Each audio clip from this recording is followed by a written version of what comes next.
Ribot, Annick Delouze-Wolf,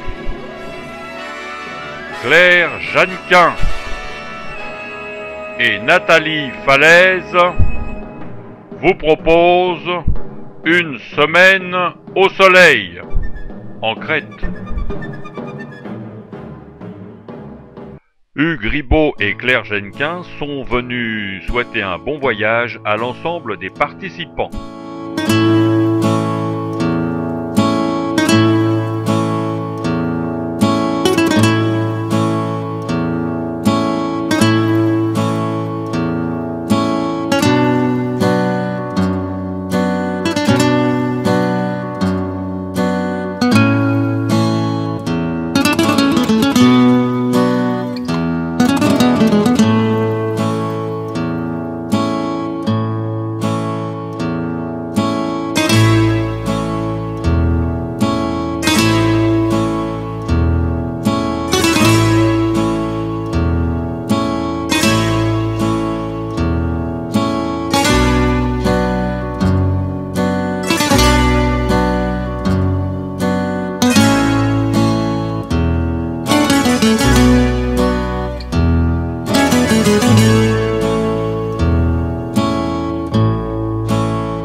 Notre destination Héraclion.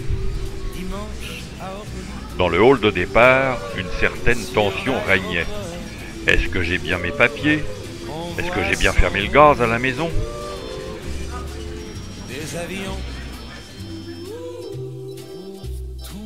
Ah, ça y est, on est en l'air. Oh, on est au-dessus des Alpes, regardez, le Mont Blanc. Il y a de quoi rêver. Et puis arriva le sud de l'Italie. Là-haut, le bloc 21. Dans l'avion, tout allait bien. Certains étaient un peu angoissés, mais ça allait bien. Plus qu'un tout petit point. Au bout d'un moment, les sourires apparaissaient sur les lèvres. Et pour certains, c'était carrément la rigolade. À destination d'Amsterdam, Hambourg et Helsinki. Vol Finnair 854. Embarquement immédiat. Pourquoi pas un petit roupillon? Ça fait passer le temps. Dehors, il faisait déjà nuit. Et ça y est, on est arrivé. On est en Crète. Il y a le petit village de Georgopoli qui est situé donc à environ 15 minutes à pied. Donc quand vous sortez par la plage, il faut prendre sur la gauche Donc, en longeant la mer, vous accédez au village de Giorgiopoli. Si vous souhaitez y aller par la route, vous sortez de l'hôtel face à la réception et vous prenez sur la droite. Donc 15 minutes à pied, vous accédez au village de Giorgiopoli. Donc vous avez là-bas de la crête, ça fait 260 km de longueur. Donc en largeur ici, ça fait 60 au maximum et au minimum, ça fait 12 km ici. Donc c'est une île qui est grande. Il faut dire qu'en une semaine, vous ne pourrez pas tout voir malheureusement. C'est pour ça d'ailleurs qu'on vous propose des excursions que vous n'avez. Nous avons une sortie à la Canée.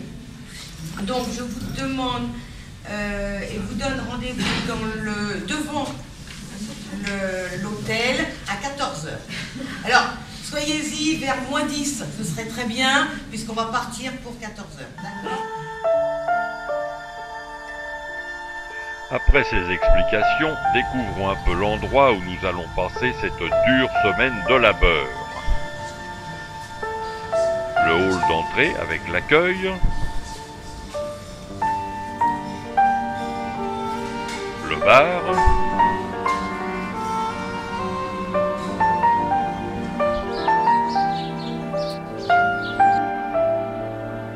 Les jardins très ombragés.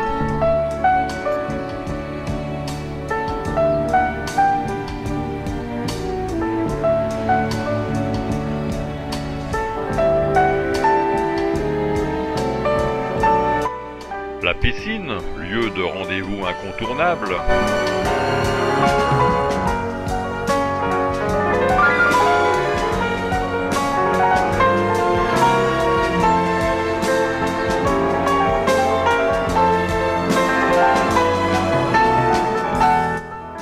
Quand je vous le disais qu'on allait avoir une dure semaine,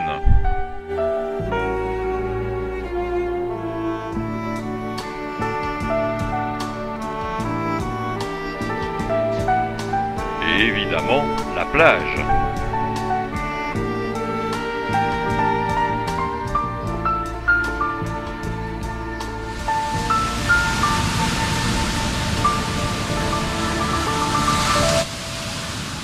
J'y vas-tu pas.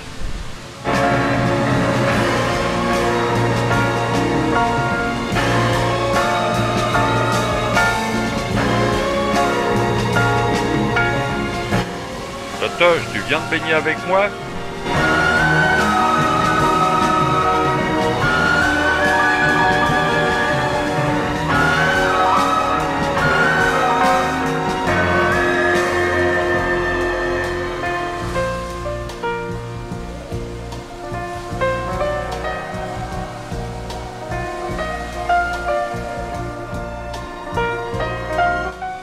Bon, je vous ai fait voir, mais c'est la dernière fois, hein. Merci Raymond. Y'a pas de quoi Raymond.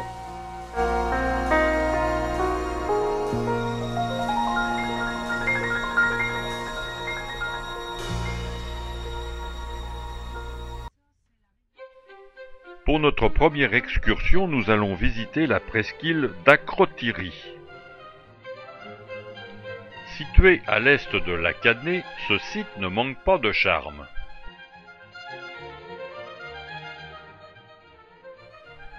Cette presqu'île sépare le golfe de la Canée de la baie de Souda.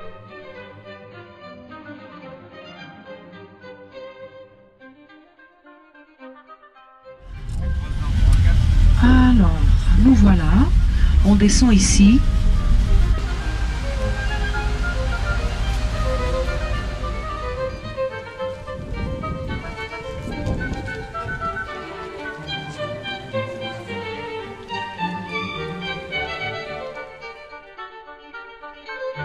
Nous sommes arrivés au monastère d'Agia Triada.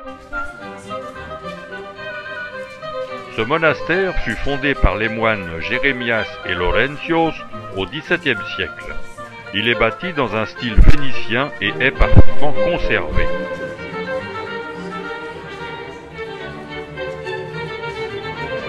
Ce monastère joua notamment un rôle important dans la bataille pour la liberté des Crétois contre les Turcs.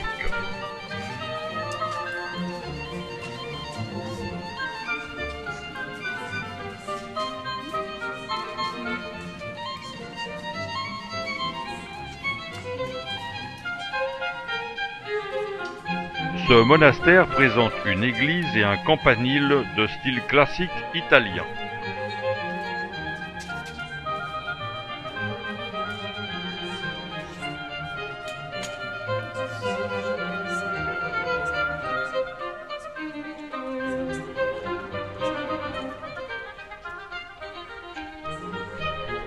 Depuis 1980, il n'est desservi que par un seul moine.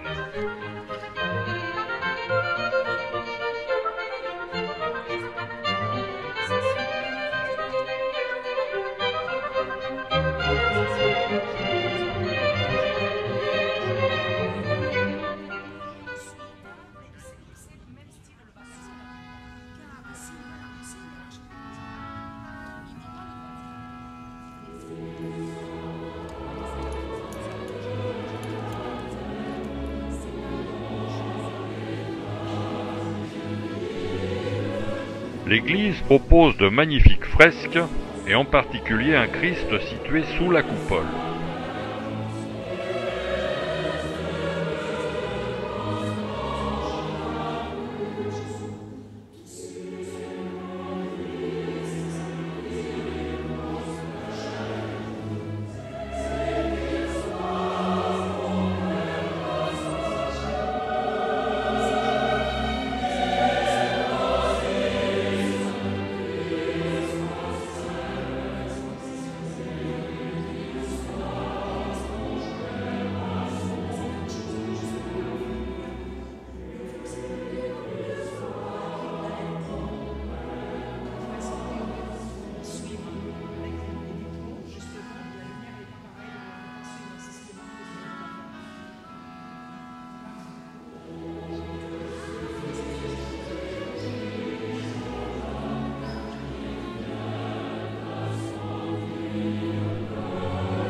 Un musée, installé à l'intérieur, propose des toiles et des objets liturgiques.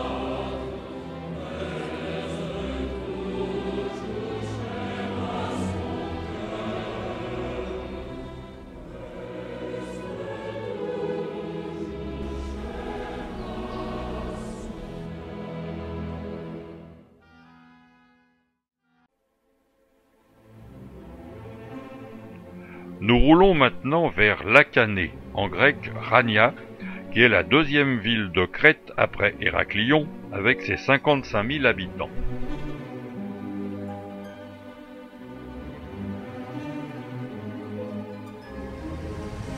Il est 4h10 lorsque nous arrivons à Rania, et il est l'heure de prendre une petite collation.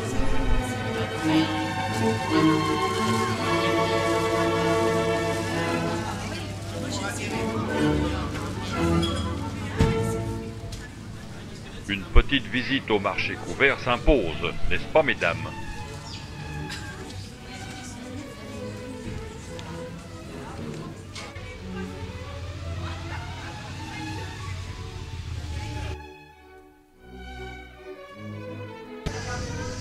Bien que Rania soit une ville moderne, son cœur est un labyrinthe de vieilles maisons vénitiennes à travers desquelles vous pouvez errer avec seulement de temps en temps un rappel du XXe siècle.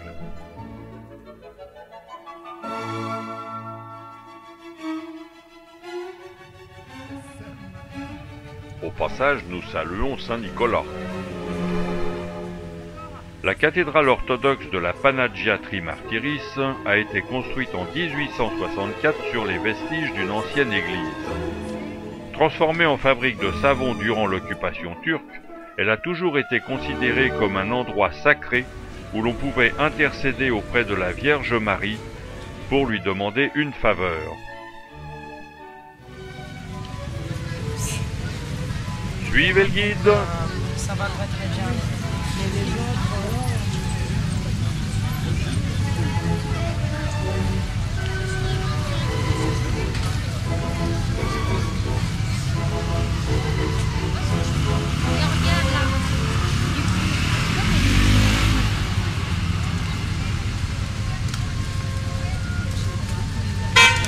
Alors, attention Odette. C'est la circulation. C'est la circulation.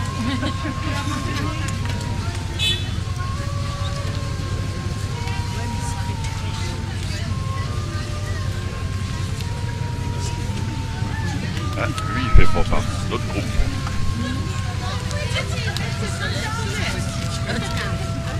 Oui.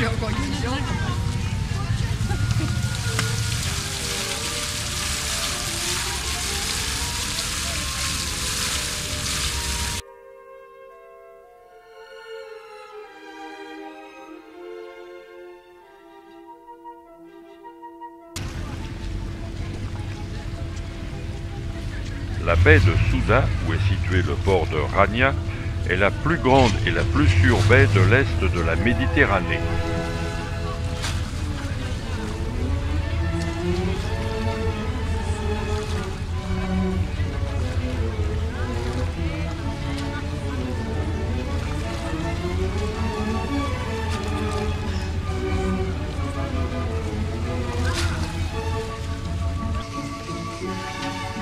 Rue de la Canée.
Le port vénitien de Rania a retrouvé son charme entre autres grâce à la commission des architectes. Tout autour du port sont situés différents restaurants, mais attention au racolage. Il n'est pas rare que certains gros bateaux de croisière s'arrêtent ici pour aller visiter la région.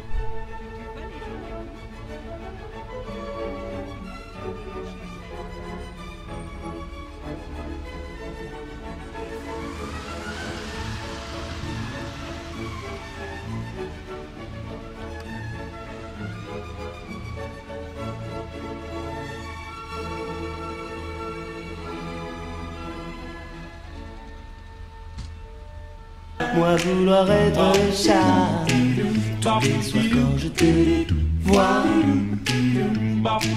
Moi vouloir être chat, retrouver sur les gouttières, mais comme une de litière, mais toujours rester à toi.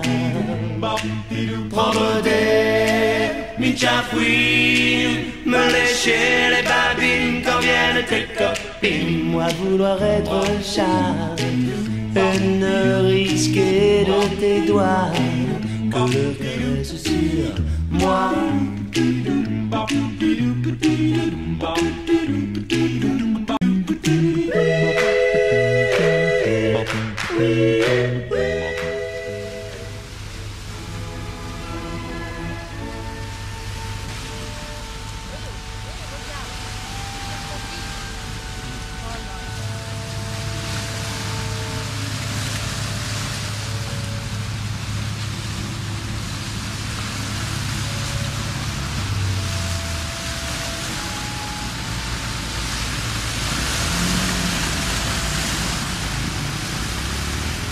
On a vraiment l'impression que Eh oui, on passe son temps comme on peut.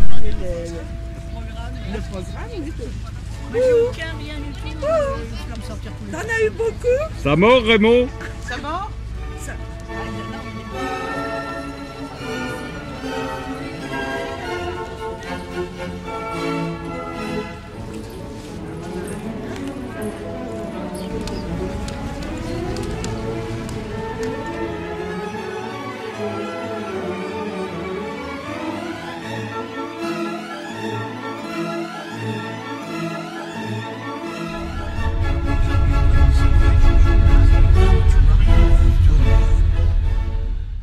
s'appelle le Mare Monte vu du ciel.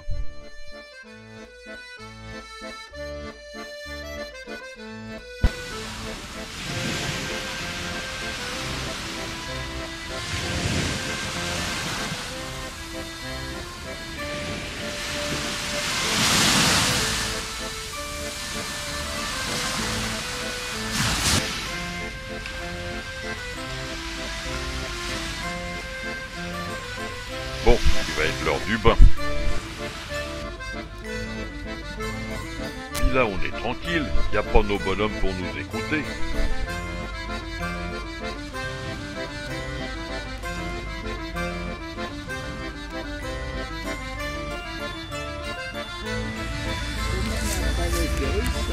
Giorgiopoli, un charmant petit village de pêcheurs crétois qui maintenant s'est tourné principalement vers le tourisme.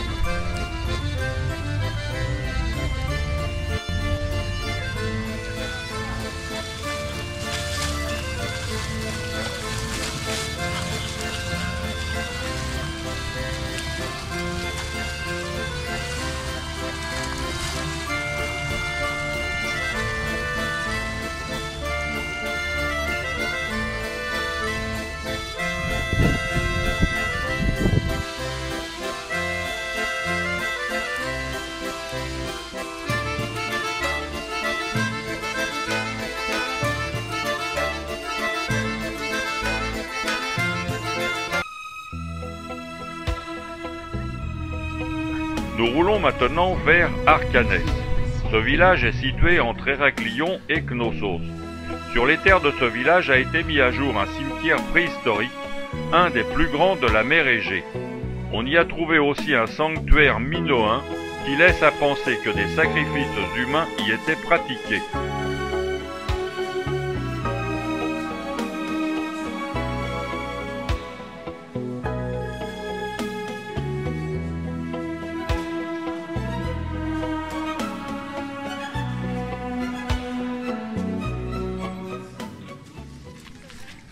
Sir Arthur Evans est mort à 100 ans, puisqu'il était né le 8 juillet 1851 et mort le 11 juillet 1941. C'est lui qui a découvert le palais de Knossos, le palais du roi Minos. Knossos est aujourd'hui le plus grand site archéologique minoen connu.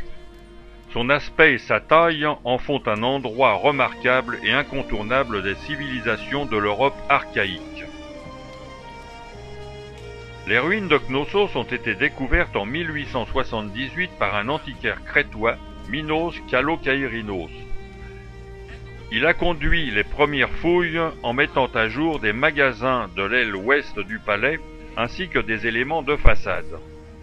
Le 16 mars 1900, l'archéologue britannique Arthur Evans achète l'ensemble du site et entame des fouilles de grande envergure. Le site de Knossos est peuplé depuis le 8e millénaire avant Jésus-Christ, peu après l'arrivée des premiers colons sur l'île de Crète.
Les colonnades crétoises sont formées d'un nombre impair de colonnes dites renversées, car elles s'évasent vers le haut. Ce sont des colonnes en bois de couleur rouge qui sont plantées dans le sol et surmontées d'un chapiteau typique crétois.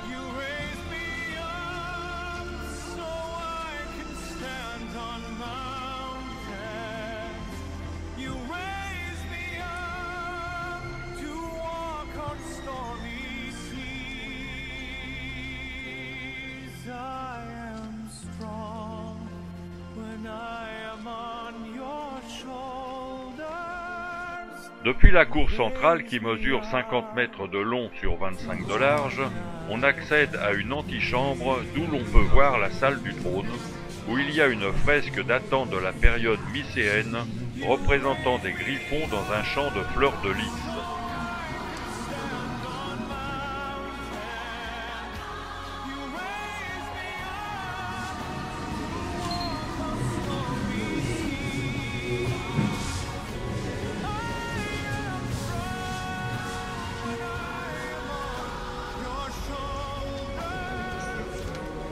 Ce labyrinthe, ce système dédalique compte de nombreuses chicanes depuis les entrées formant une protection. Les entrées sont souvent multiples et les baies sont séparées par des piliers et de nombreux passages couverts, ce qui ajoute encore à l'impression de labyrinthe.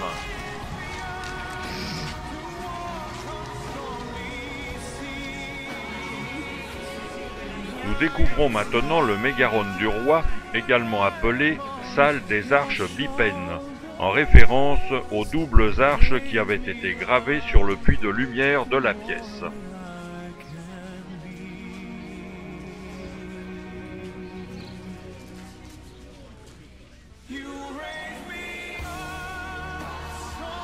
La baignoire où le roi Minos aurait fait ses ablutions.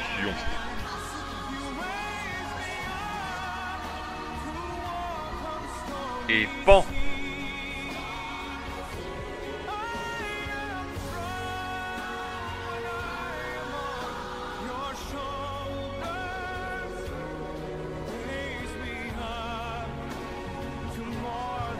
Ces grandes jarres en terre cuite s'appellent des pitois. Elles ont été construites par les Minoens pour conserver, pour la plupart du temps, de l'huile d'olive.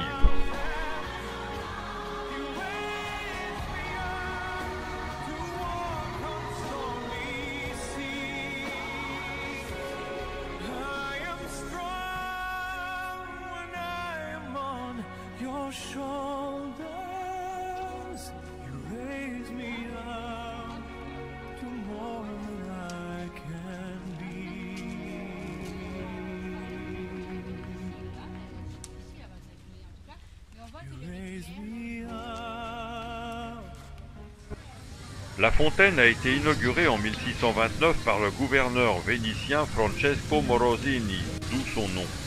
L'eau coule à travers la bouche de 4 lions du XIVe siècle et les bassins sont décorés de représentations de scènes mythologiques.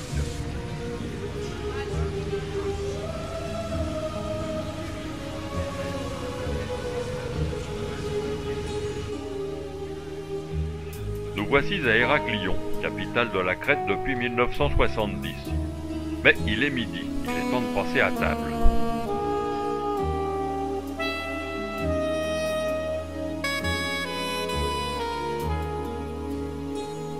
Après déjeuner, nous allons visiter la forteresse vénitienne qui garde l'entrée du port.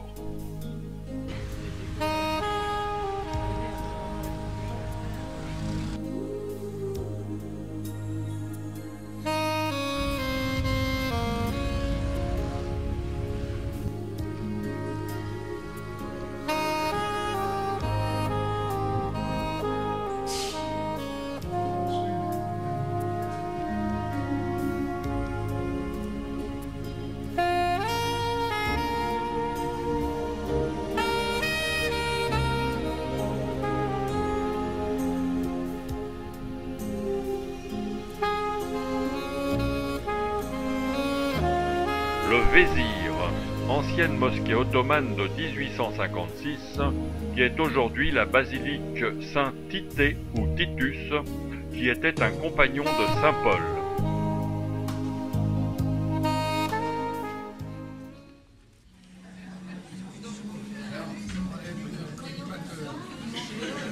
Monsieur le maire est venu nous dire bonjour et tout le monde était au rendez-vous.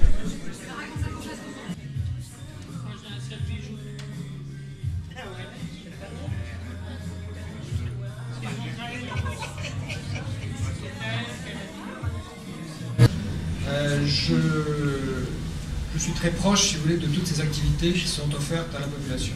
Offertes, entre guillemets, puisque évidemment c'est vous qui vous l'offrez, mais qui sont organisées à l'intention de la population. Enrichi au fur et à mesure des années, tout en étant au même euro.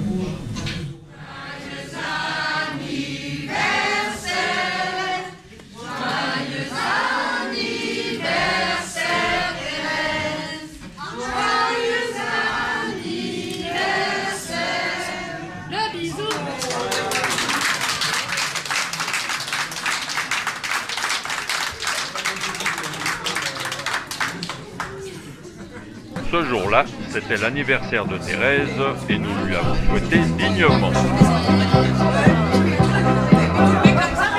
Chef, un petit verre, on a soif. Chef, un petit verre, on a soif.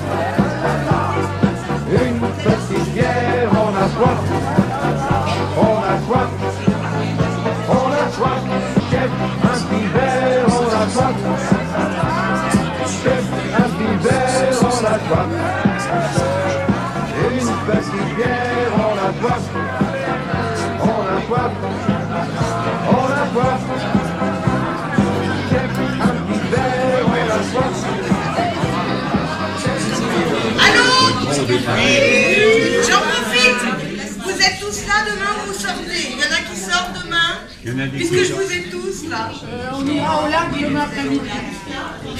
D'accord. Sinon, il n'y en a pas qui ont pris une sortie fram demain. Donc vous êtes tous là. Pour notre dernière excursion, nous voici partis pour Réthymnon. Réthymnon passe, et nous allons le constater, pour la cité de Crète qui a le mieux conservé son caractère ancien, dans laquelle se conjuguent les souvenirs vénitiens et turcs.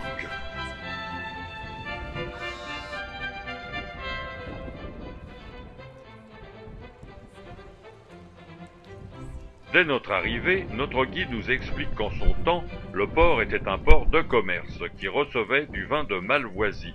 C'est un vin blanc liquoreux. Cette ville de Malvoisie est située au sud du Péloponnèse. Aujourd'hui, on emploie ce terme de Malvoisie pour désigner un vin demi-sec, voire moelleux. 42, 43, 44, bon, ils sont tous là.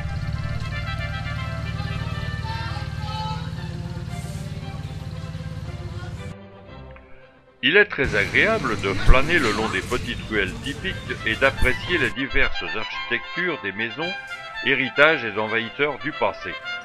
Les Vénitiens et les Ottomans ont laissé de nombreuses traces de leur passage au cours des siècles, notamment de très beaux encorbellements.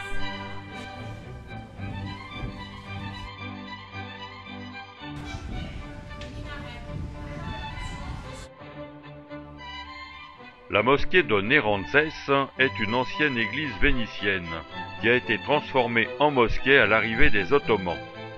Ce passage de relais a pour conséquence la cohabitation forcée des deux styles architecturaux et religieux différents, créant pourtant un ensemble très harmonieux.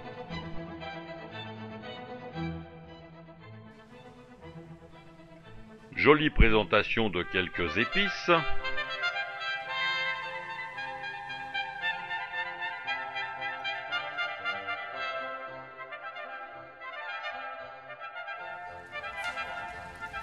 La fontaine Rimondi porte le nom d'un ancien recteur de la ville.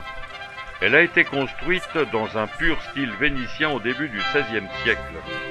Des colonnes corinthiennes protègent 3 têtes de lion qui permettent l'écoulement de l'eau. La vieille ville de Réthymnon possède des rues commerçantes avec une infinité de petites échoppes à l'ancienne présentant l'artisanat crétois.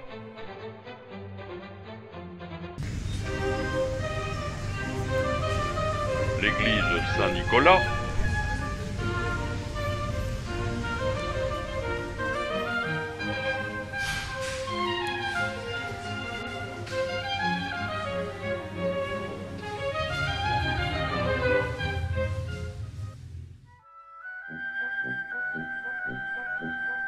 spécialité culinaire, artisanat crétois, café, fruits secs, yaourt, huile d'olive, café fraîchement moulu, raki, tissu, tout cela vous sera proposé dans les petites boutiques de Réthymnon.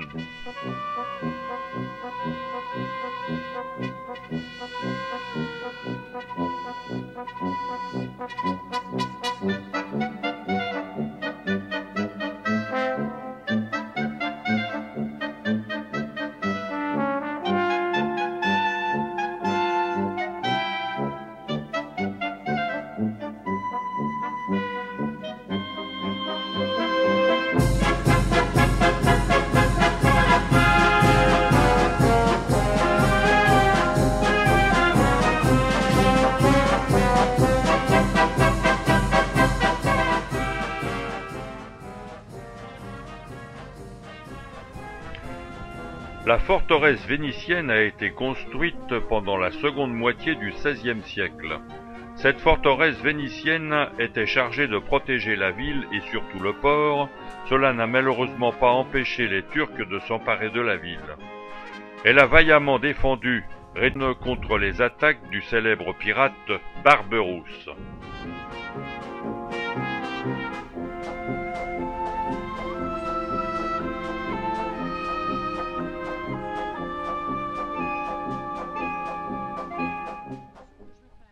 À une dizaine de kilomètres au sud de Réthymnon se trouve le cimetière d'époque minoenne d'Arménie. Fouillée depuis 1969, cette nécropole abrite environ 220 tombes.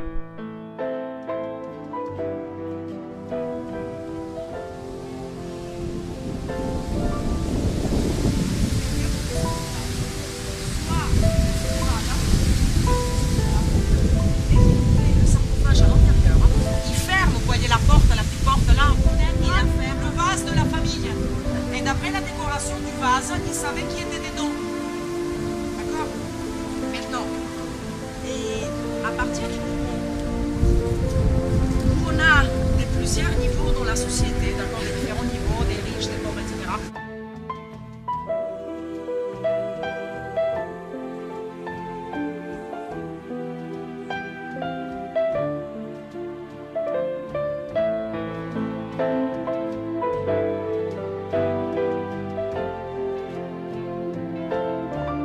On accède à chacune des tombes par un couloir long et étroit qu'on appelle un dromos, qui part du niveau actuel du sol pour atteindre l'entrée de la tombe en contrebas.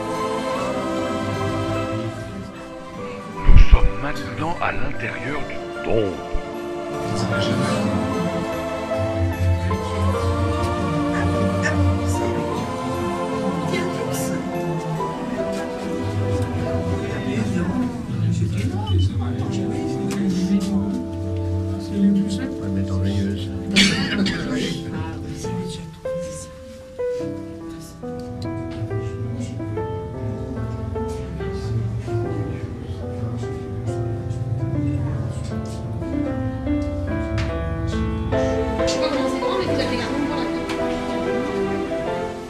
Et maintenant, question apéritif. Qu'est-ce que c'est que ça? Tout simplement l'écorce d'un arbre.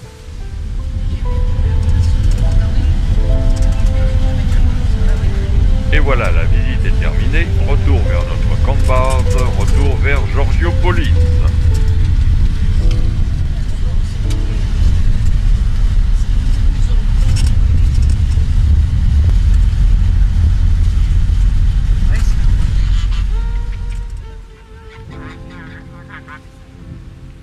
Allez, si on allait embêter un petit peu les oies.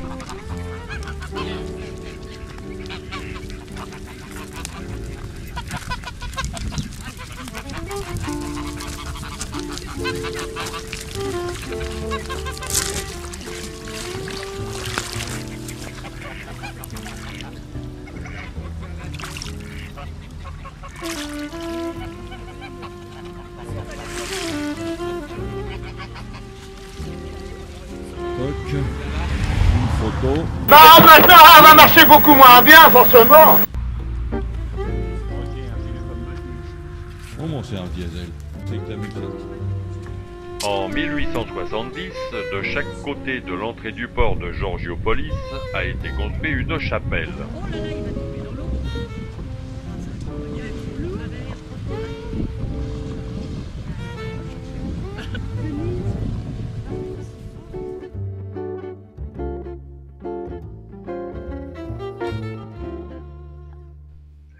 Et oui, c'est comme ça que les couples se forment.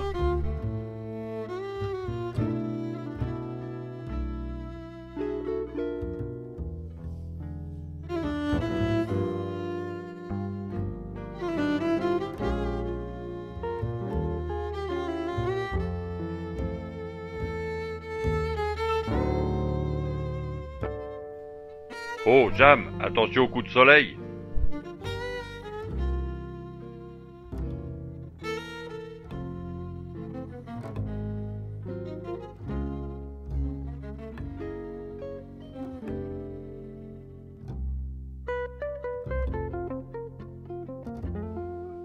Ça doit être une trompette crétoise.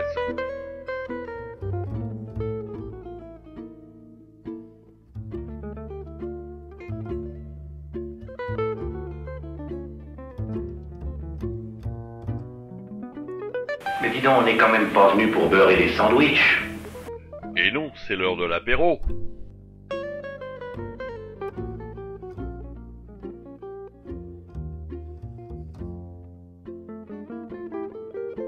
J'ai trop un goût de pomme.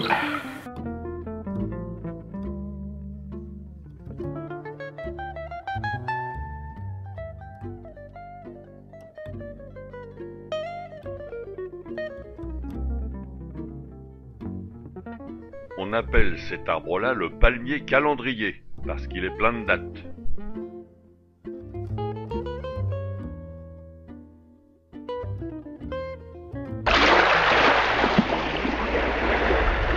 Finalement, tout s'est bien passé, hein, qu'est-ce que t'en penses? On n'a perdu personne cette année. Eh ben, on va arroser ça, tiens. Allez, à la tienne. Qu'est-ce qu'il y a dans ton verre? Oh, je sais pas, un truc à eux, je crois que ça s'appelle du ouzo.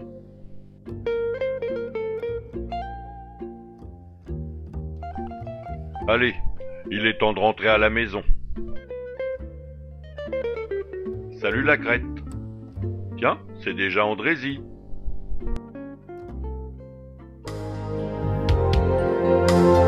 Voleur d'images, je suis un voleur d'images. Si les gens sont heureux, moi j'en profite un peu. S'ils sont malheureux, j'attends avec eux que ça aille un peu mieux. J'ai le cœur en voyage, je suis un voleur d'images.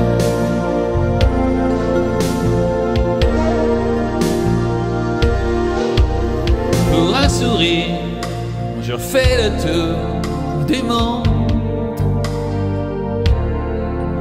J'aimerais pouvoir rendre éternelles les passions d'une seconde.